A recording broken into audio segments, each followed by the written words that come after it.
আপনাকে মন থেকে ভুলে যাওয়া সম্ভব না, কারণ আপনার সঙ্গে জড়িয়ে রয়েছে হাজারো স্মৃতি।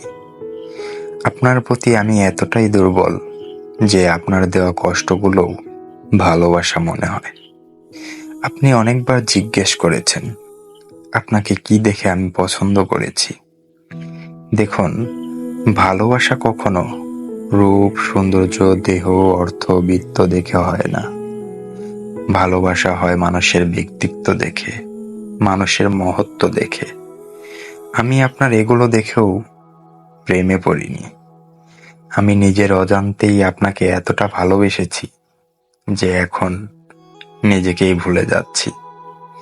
জানি এটা ভয়ঙ্কর, মারাত্মক ভয়ঙ্কর। তবুও আপনাকে ভালোবেসে যাচ্ছি সরল মনে। জানি না সত্যি সত্যি কি কোনোদিন আপনাকে একান্তই আমার করে পাবো কিনা। তবে একটা কথা মনে রাখবেন, আপনি আমার দেহ মন জুড়ে অবস্থান করছেন। আমার ভালো থাকা মন্দ থাকায় অবস্থান করছেন। আমার হাসি আনন্দে অবস্থান করছেন। আমার এগিয়ে যাওয়া পিছিয়ে পড়ার কারণ হচ্ছেন। জানি না কখন কিভাবে আপনাকে এতটা ভালোবেসেছি, তবে ভীষণ ভালোবাসি আপনাকে, ভীষণ ভালোবাসি।